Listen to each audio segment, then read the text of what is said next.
Baiklah, kembali dalam cerita, kalau di awal tadi bersama dengan Firdaus Azif, Firdaus berkongsi tentang pengalamannya membuat liputan pada sidang media mesyuarat pertama Jemaah Menteri bagi mereka anggota Jemaah Menteri yang telah mengangkat sumpah semalam di Istana Melawati di Putrajaya. Untuk waktu ini saya ingin bersama dengan Fauzi Suhaimi. Ya, saya Fauzi Zaid bersama dengan Fauzi Suhaimi. Fauzi Suhaimi, kalau ikutkan semalam beliau ditugaskan untuk membuat liputan untuk yang pertama sekali Menteri Kesihatan membuat lawatan di lapangan terbang Kuala Lumpur antarabangsa KLIA, dan hari ini ditugaskan untuk membuat liputan di Pejabat Jabatan Perdana Menteri bagi Datuk Seri Mustafa Mohamad. Tapi untuk waktu ini saya nak bersama dengan Fauzi. Fauzi akan bercerita sedikit tentang assignment semalam, tugasan semalam, iaitu berkaitan dengan COVID-19, lawatan Menteri Kesihatan yang baru. Yang pastinya, kalau boleh saya minta rakan-rakan bilik persiaran untuk naikkan sedikit Twitter yang terbaru kemaskini Kementerian Kesihatan, yang mana Menteri Kesihatan Datuk Seri Dr. Adham Baba mengatakan Kabinet memutuskan sekatan perjalanan sepenuhnya ke atas semua rakyat Itali, Iran, Korea Selatan serta warga asing yang lain yang datang dari negara tersebut daripada memasuki Malaysia ataupun transit di mana-mana berkuat kuasa 13 Mac. Dan ada lagi beberapa kemaskini posting ataupun hantaran yang terbaru berkaitan dengan apa yang diungkapkan dan apa yang dikongsikan oleh Menteri Kesihatan yang baru, iaitu Datuk Seri Dr. Adham Baba. Anda boleh terus ke Twitter KKM Putrajaya untuk mendapatkan kemaskini berkaitan dengan perkembangan terkini berkaitan dengan COVID-19. Dan semalam, kalau dilihatkan, kalau anda ke Esok Awani, Fauzi Suhaimi ada berkongsi tentang jarak sosial. Ini adalah, kalau ikutkan, ini adalah kali pertama kita dengar perkataan dengan social distance, lebih-lebih lagi dalam konteks penularan wabak. Dan pastinya mungkin Fauzi boleh kongsikan sedikit daripada apa yang dimasukkan dengan jarak sosial ini. Okey, betul Fauzi Zain, yang mana semalam saya ditugaskan ke tugasan pertama ataupun lawatan pertama Menteri Kesihatan selepas mengangkat sumpah, di mana dia saya difahamkan beliau selesai mengangkat sumpah kira-kira pukul 5 dan terus dijadualkan akan mengadakan sidang akhbar berkenaan dengan COVID-19 ni di KLIA, di mana pada awalnya sidang media itu dijadualkan berlangsung pada pukul 7 malam, tetapi tertangguh berikutan masalah-masalah tertentu ataupun teknikal daripada pihak kementerian sehingga lewat berlangsung sehingga pada pukul 8.15 kalau tidak silap saya.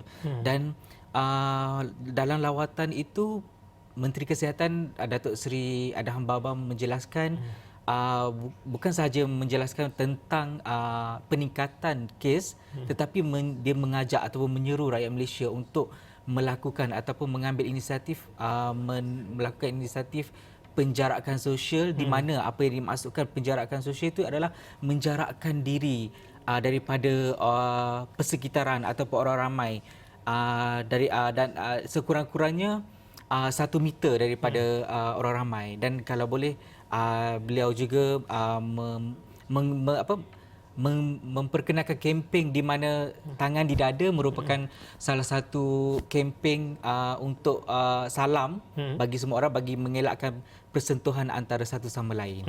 Dan apa yang anda saksikan tadi adalah sedikit infografi yang dikongsikan oleh Kementerian Kesihatan berkaitan dengan jarak sosial jika bergejala, yang mana yang pertama, elakkan bersalaman ataupun bersentuhan seperti yang Fauzi Suhaimi katakan, letak tangan di dada sebagai menghormati, sebagai salah satu penggantian untuk kita salam tanganlah. Yang keduanya, jarakkan diri sekurang-kurangnya dalam jarak 1 meter daripada orang lain, dan juga duduk di rumah, elakkan tempat tumpuan orang ramai, pakai penutup mulut, dan juga elakkan penggunaan pengangkutan awam. Untuk anda mendapatkan perkembangan terkini dan juga info yang lebih lanjut, terus ke KKM Twitter.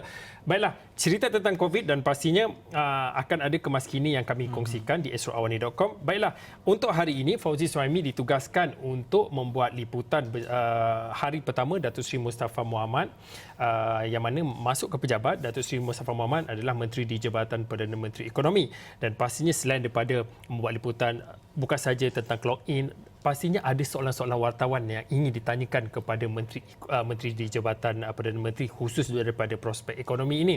Fauzi tadi bertanyakan tentang fokus utama yang menjadi hala tuju pentadbiran dan juga hala tuju kerja Datuk Seri Mustafa Mohamad. Apa kata kita dengarkan sedikit apa yang diucapkan dan apa yang diungkapkan oleh Datuk Seri Mustafa Mohamad.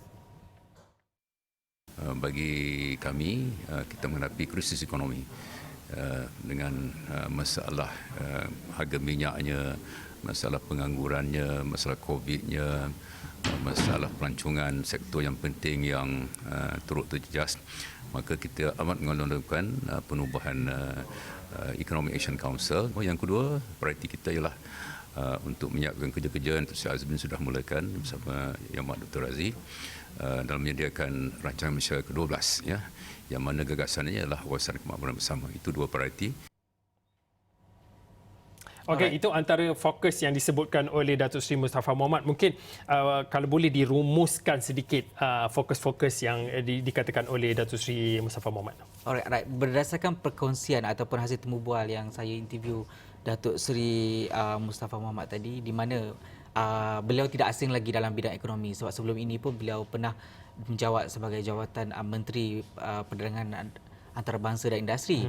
Dan fokus utama yang dia kongsikan kepada Esra Awani pada sesi pertemuan ataupun masa majlis closing beliau tadi, di mana fokus utama iaitu yang pertama ialah untuk menstabilkan kedudukan ekonomi negara, di mana sekarang ini ekonomi negara dilihat merudum berikutan beberapa faktor, terutamanya adalah COVID-19, dan yang kedua adalah untuk melaksanakan apa yang telah pun dilaksanakan oleh bekas Menteri Industri Asas, bekas Menteri Hal Ehwal Ekonomi iaitu Datuk Seri Muhammad Azmin Ali, yang menjurus kepada rancangan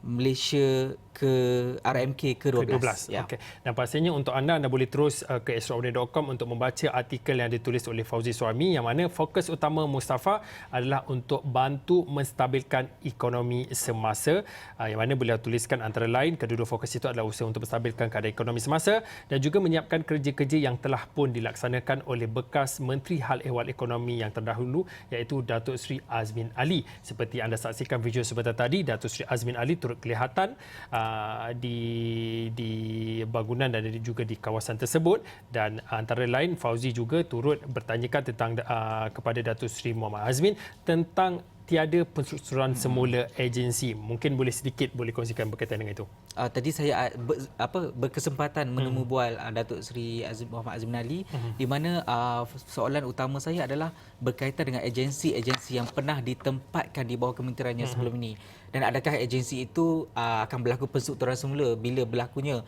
perubahan dalam kementerian. Dan menurut beliau, buat sementara ini semua agensi akan ditempatkan di bawah Jabatan Perdana Menteri, di mana menterinya adalah Datuk Seri Muhammad Mustafa Mohamed, kerana fokus utama adalah untuk melaksanakan ataupun merangka RMK ke-12, kerana RMK ke-12 itu merangkumi ataupun menjajarkan wawasan kemakmuran bersama 2030. Okey, untuk itu anda boleh terus baca artikel yang ditulis oleh Fauzi Suami berkaitan dengan apa yang disebutkan oleh Datuk Seri Muhammad Azmin Ali berkaitan dengan tiada penstrukturan semula agensi di esraawani.com. Baiklah, terima kasih kepada Fauzi Suami. Saya kira itu sahaja untuk cerita di sebalik berita untuk hari ini. Saya Fauzian, kita jumpa lagi.